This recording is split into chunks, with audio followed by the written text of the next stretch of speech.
They to me, Big 22, Big Purr, you already know. I'm the one knocking.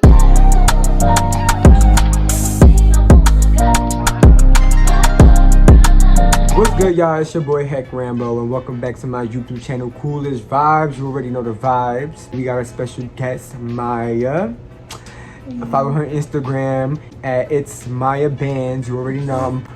Today's video is about Bad Boys LA, season 1, episode 7. We gonna get into some things. We gonna get into the tea and all that. I felt like it was very interesting.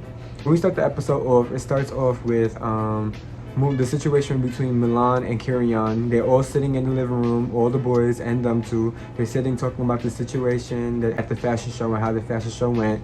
They basically having a house meeting about trying to get like an apology from from Milan and Kirion. They're trying to get an apology from both of them so they could just squash it or whatever.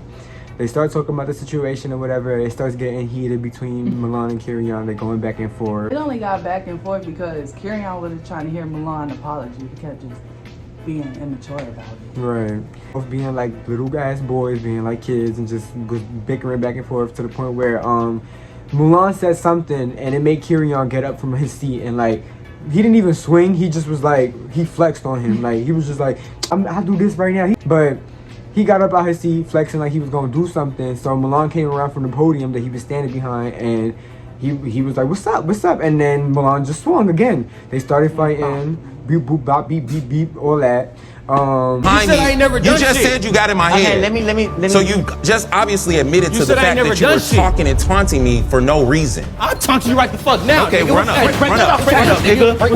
Run up, nigga. Run up, pussy. I don't want to break my Run up, shit, pussy. nigga. This is so childish.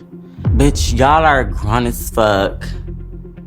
And y'all can't even have a simple conversation like Get your one. Run up. Get your one. Get your one. It's a real one. Somebody hit somebody. Oh. They was getting beat. He was getting beat up. Kirion, I'm sorry. In my opinion, I feel like Mulan won that fight because Kirion was barely fighting back, and then Mulan was getting most of the hits. He popped it off and everything. So I feel like the winner of that fight was Mulan. What do you think? He won every fight, Period. He beat all their ass. All their asses. Nah, let me stop.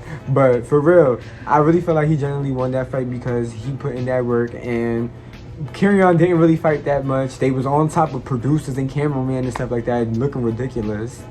So, right.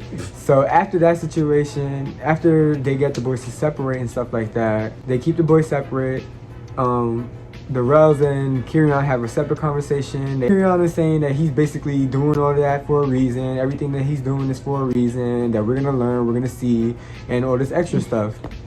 But I'm not really understanding. Like, me, honestly, I'm always gonna defend myself no matter how big, small you are. If I gotta throw my hands, if I gotta throw an object, I'm going to defend myself, period.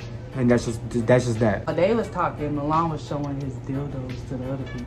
Right. Dildos is his butt pussy. Right. Pussy. Pocket pussy, pulling out the little sexual toys. This is for the straight guys. It is a pocket pussy. A pocket what? So that's a pocket pussy. I ain't never used one of these because I get real pussy in real life. Yeah, but Y'all still roommates? This is different, huh? Y'all still roommates? You ever That's gonna be very awkward. shipping any? so for the girls, this is a pocket pussy, but it's a replica of my asshole. Girl, the craziest shit I ever seen in my life. You get a dildo, and you get one, and you get one, and you get an ass cheek, and you get a dildo. Thing 10 inches now. He got a website.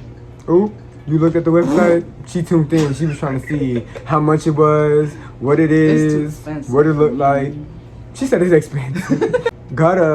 He remembered about Milan's sex toys and stuff, and that's when the sex toys situation comes in. Basically, all the boys were sexually frustrated, so he had toys for each and every one. Straight boys, gay boys, bi boys, all the boys in the house. All the boys, they had toys. After the scene with the little toys or whatever, they have another conversation. The Rels and Kirion have another conversation about the situation between him and Mulan, and he's just gonna start moving accordingly. We gonna see why he's moving the way he's moving. Kirion is saying that. And we go into the next scene. We get the new replacement. Hey, The new bad boy. Right. A new bad boy member. Oh man, I just was starting to get to know these dudes. Now I gotta worry about somebody else and what he's about to bring to the table. Please just let it be a bitch that can make me chuckle. Like, I just want a bitch that's funny and cool vibes and like got weed and can smoke with me and just like be friends. Mr. Jonathan, I'm gonna bring you inside. I'm gonna introduce you to the bad boys, okay? Hey friends, y'all already know it's Jonathan Wright, the right way. I'm from Dallas, Texas. I'm 23-year-old. I'm a celebrity hairstylist, one of your top hairstylists in the world. Let's do this. I'm like a good current bad boy. Like, I'm fun, energetic. Like, I really bring energy. I bring the energy to anywhere. Shit, they ain't even know what's coming for them. I am the baddest. Let's get it going. And the replacement is I Am Jonathan. He is a hairstylist. He's done work with different celebrities down from Nicki Minaj, Lil' Kim, Megan Thee Stallion, Gutter K, all these other people, all these top celebrity people who, if you name it, he's done them. And he's just a bad boy in the house, and we basically get to see everybody's reaction of him coming in or whatever. Some of the boys was excited, some of the boys looked confused. They were just like, oh my God, Jonathan. Like, most of them knew who he was. That's what I'm saying. He's a lit replacement that everybody know about. We got the reaction that we expected. Gets to the situation about finding a room. So he starts walking around the house. He's going into different rooms, trying to find which bed is perfect for him, what room is the best for him. He goes to Gutter's room. Gutter says, bitch, if you go in my room and you try to take my room, we sharing the bed. We babysitting the bed together. After that, he goes into the other rooms and checking out the other rooms. He's seen a twin bed in Darrell's room. He like, who's sleeping in that? Not me. So after that, he's still looking for what room he want to go into, and that's when he gets to Mulan's room. Mulan has the biggest room. He has the king size room or whatever, and the big bed. He gets in there, and he sees the room in the bed. He starts yelling Mulan's name because they told him that it was Mulan's room or whatever. And he was like, I want this room. I want this room. So he goes down, either we sharing it or I'm taking it. So he goes to the boys or whatever. They're all sitting at the table, and he starts telling Mulan, like, so what's the situation with that room? Because I want that room. Either we sharing it or I'm taking it. They told Jonathan that Mulan had to, basically they told Jonathan they were being messy, and they told Jonathan that when they got to the house, Mulan and Anthony fought over the room. So Jonathan was like, well, bitch, I'll fight over the room if I have to. He asks Mulan's talking about something. He don't want to share the room. The only way he's sharing the room is if they fucking, and because he wants some of that ass. And so he tells him that that's the only way that they get in the room, and Jonathan's basically like, that shit ain't happening. So he keeps pressing the situation about what's gonna happen with the room, and Mulan is just trying to find a way around it and just not trying to have it. He's basically saying like, it's my room, it's my bed. Like, no. Mulan, What's up? what you want to do? Malay. That's my room. I'm trying to make it our room. But if you want to make it your room, It's my room. I I've can been make here it. already. I already made it. but you took it from him. So I didn't take it from him. I already told him that was my room before we got here. I want to be calm, cool, collected, but I want that room. All the boys are in the kitchen, they talking and stuff like that. They trying to get to know Jonathan more. He starts asking about what he's missed and what's went down. They told him about all the drama and all the tea that has been happening in the past few episodes, and they fill him in. Moolah and Jonathan kind of get into it a little bit. He was invited to an interview on Moolah Mo's radio show, and Jonathan never came, so they kind of had like a little petty like moment on that. Well, that started because Moolah was just leaning on the refrigerator, just staring at Jonathan while Jonathan was asking Everybody questions, yeah. So as he was asking questions and Moolah was just sitting there, he like, you man quiet, like those be the ones you gotta worry about. So what's your deal? What's good with you? And that's when they got into that conversation or whatever. Went right back to the Mulan situation. So they start talking about it in front of everybody again about the room.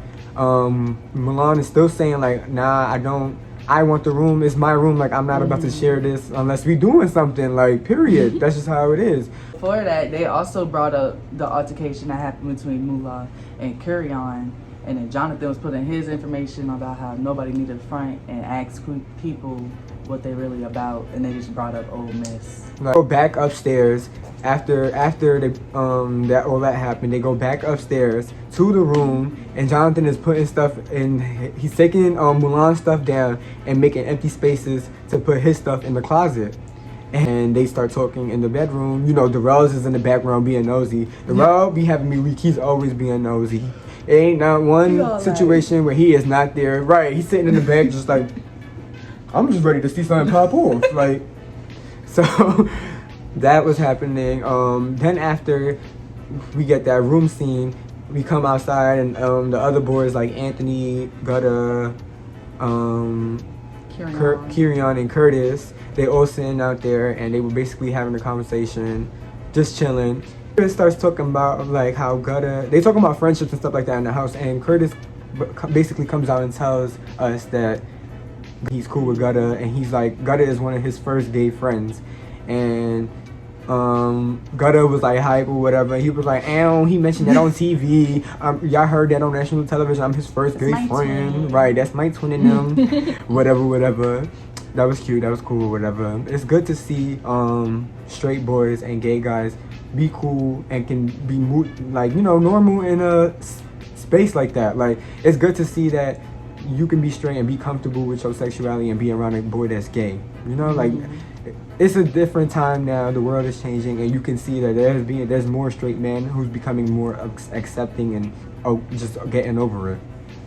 So after that, we go back into the scene where Mulan and Jonathan and Darrell, they're in the room, basically trying to still find out what's this room situation. It isn't getting anywhere. Jonathan and Mulan just came to the point where like they was just gonna talk about it again tomorrow. So Jonathan was forced to go to a hotel. Yeah, so he got the rest of his stuff and went to the hotel for the night. Cause who's sleeping on a twin bed? Right, like who? I would not sleep on. I don't blame him. And you see how big Jonathan is. All of them people be big from Texas. He need a big bed. That big boy don't need no little bed. I'm sorry. I don't blame him for wanting that shit. And a big space, like, come on now. And Jonathan is a celebrity hairstylist. Why wouldn't he want that? Like, come on. I just didn't understand the situation. I just felt like they either needed to share the room or Mulan gotta get on a twin bed. Right, something. We would have figured it out some way, somehow. Now we would have had to box it out, fight it out, like what was said. So after that, the episode ends with us basically not knowing what the situation and what they're gonna decide, and we get the previews of next week's episode. Next week's episode looks like very much juicy and very much fighting and very much scary, because we see Mulan calling one of his homeboys to come to the party or whatever, but he's also telling him about the situation between him and Jonathan and how he wants to save the room. And basically, Blue Boy comes and something pops off, and we don't know what's gonna happen until next week. So, thank you guys. This is right. How you gonna call somebody to fight your own battle for your own room, bitch? Like, he's tinier than you. You called a skinny nigga. I don't understand. Like, why couldn't you just handle it on your own? Why did you have to feel like you need to call somebody to fight your battles? But he waited for it to get back. Okay, that's how they left off the episode. Until next week. Thank you guys for watching. Period Pool. Make sure to like, comment, and subscribe. You know the vibes. And yeah, peace out.